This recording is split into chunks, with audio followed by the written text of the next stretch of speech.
일단 첫 번째는 단체의 정체성을 만든다라고 저희가 표현을 해봤어요. 이거는 사실 홍보의 목표를 정한다와도 일맥상통하는 내용이거든요. 이게 사실은 비영리 마케팅, 디지털 마케팅, 그리고 특히 디지털에 꽂혀서 들어오신 분들 입장에서는 조금 실망스러우실 수도 있어요. 되게 막 기술에 대한 얘기, 막 플랫폼의 미래에 대한 얘기, 막 이런 얘기를 물론 뒤에 하긴 할 거지만 그런 얘기를 기대하고 오셨다면 약간 당황하실 수도 있는데, 저는 디지털 환경이기 때문에, 그리고 IT 기술을 활용하려고 하기 때문에 오히려 더욱 목표를 정하고 단체의 정체성을 만드는 게 아주 중요하다고 생각을 합니다. 실제로 저희가 이제 공공기관이나 아니면 여러 비영리 단체에서 강연을 할 때 그런 프로그램을 항상 먼저 하거든요. 이렇게 단체의 정체성에 대한 말씀을 드리기 전에 포스트잇을 참여자분들께 다 드리고, 본인이 생각하고 있는 우리 단체 혹은 우리 단체가 하고 있는 사업의 목표를 주체와 대상과 방식과 내용이 다 들어가 있는 문장의 형태로 써주셨으면 좋겠다라고 말씀을 드려요. 그리고 같은 단체에서 같은 팀으로 막 몇 년씩 활동하신 분들이 이제 그거를 다 써서 주시면 정말 재밌게도 대부분의 경우에 내용이 똑같은 경우가 하나도 없어요.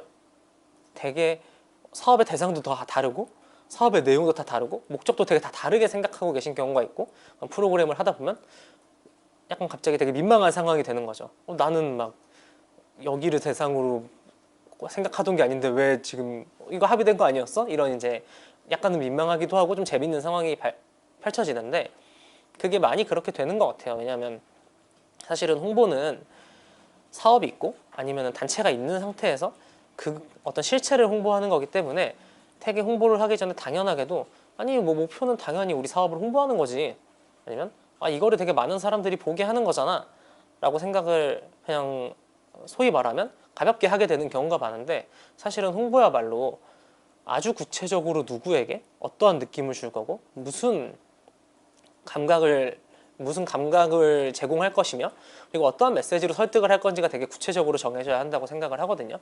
그래서 저는 한 문장이 가지고 있는 힘이 굉장히 크다고 생각을 하고, 이거를 먼저 조직적으로 합의하는 것부터가 홍보를 잘하는 출발점이지 않을까라고 생각을 해요.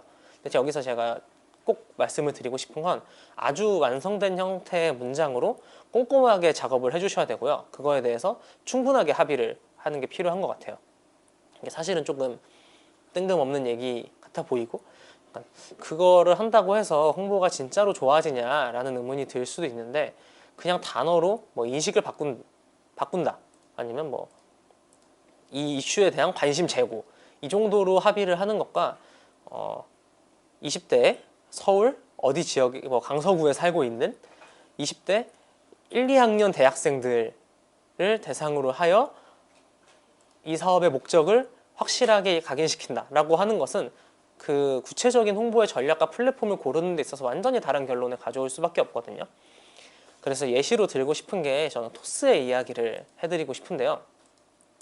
사실은 토스의 가장 핵심적인 문장, 토스라는 기업이 정체성으로 가지고 있는 문장이 금융이 쉬워진다라는 문장이에요.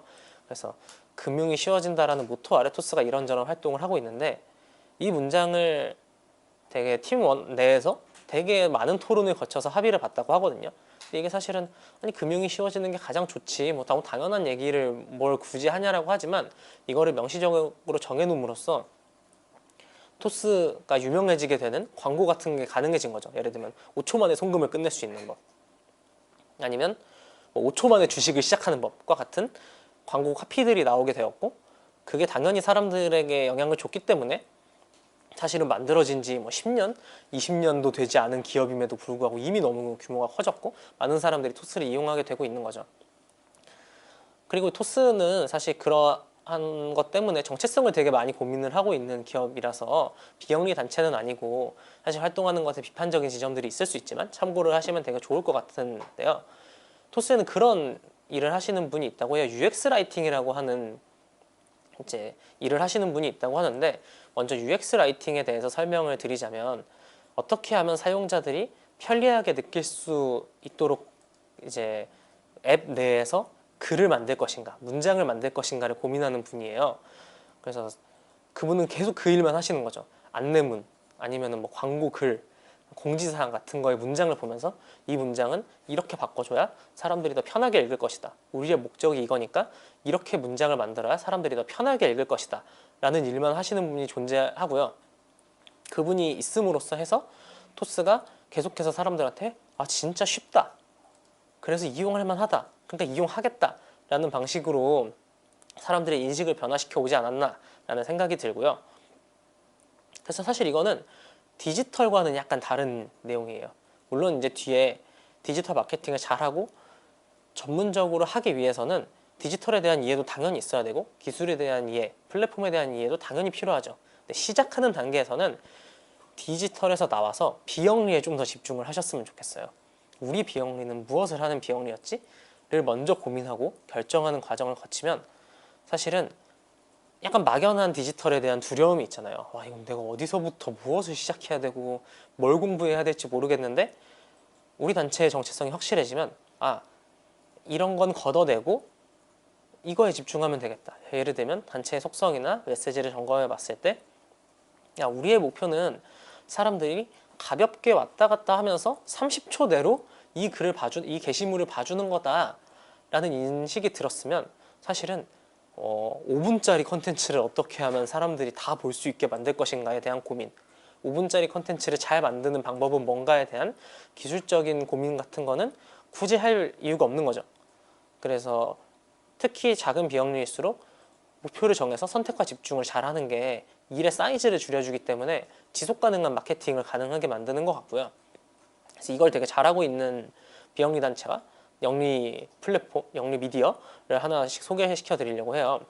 첫 번째로는 다페이스인데 사실 다페이스도 어떤 영리적인 목적으로 움직이기도 하지만 다페이스는 우리가 살아갈 세상은 달라야 하니까 라고 하는 문장을 정해놓고 그 문장을 제가 이제 이 강연을 준비하면서 나름 꼼꼼하게 찾아봤는데 인스타그램이나 페이스북이나 홈페이지나 이제 뉴스레터 같은 데 공통적으로 이 문장을 계속 실으면서 이제 전달을 하고 있거든요.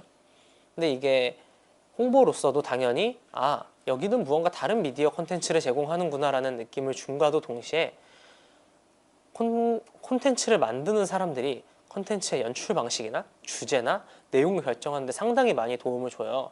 그래서 이거는 저만의 생각이라서 사실은 다페이스의 팬이 계시거나 다페이스의 관계자분들이 보시면 우리 꼭 그렇게 하지 않는데 라고 생각할 수도 있지만 제가 느꼈을 때 다페이스의 영상은 사람들의 이야기를 담는 데 굉장히 집중하거든요. 인터뷰의 비중이 되게 높고 특히 사람 한 명의 이야기에 되게 집중하는 방식으로 콘텐츠가 설계가 돼 있는데 그런 것들이 일관된 메시지를 주면서 사람들이 반응을 하고 그러면서 다페피플이라고 하는 다페이스를 너무 좋아하는 사람들이라고 하는 신조어 같은 거를 만들어내는 데까지 이어진 것 같아요.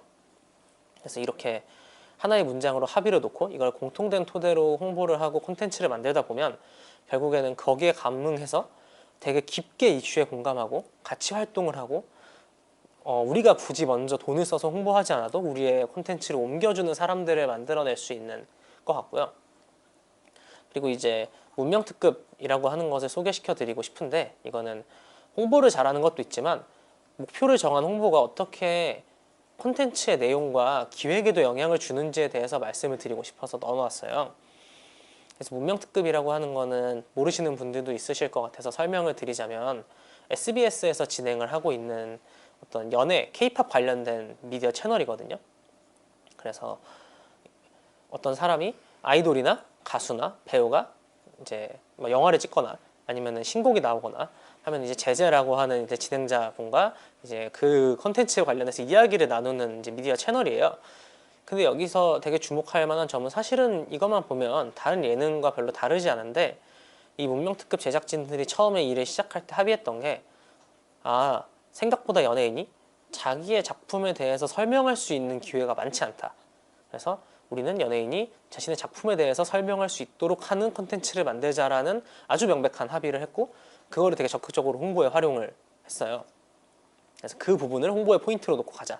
이거는 신곡에 대한 이야기를 정말로 들을 수 있는 채널이다. 이런 방식으로 홍보를 하게 됐고 그래서 처음에는 약간 가볍게 연예인들이 나와서 인터뷰도 하고 약간 재밌게 예능처럼 놀기도 하고 이런 프로그램이었는데 점점 가면 갈수록 되게 어떻게 그런 문화를 만들게 되었는지 연예인들만의 어떤 정체성은 무엇인지까지 이야기하는 방식으로 콘텐츠가 점점 진화를 하고 그게 되게 많은 사람들한테 인기를 얻게 되었거든요.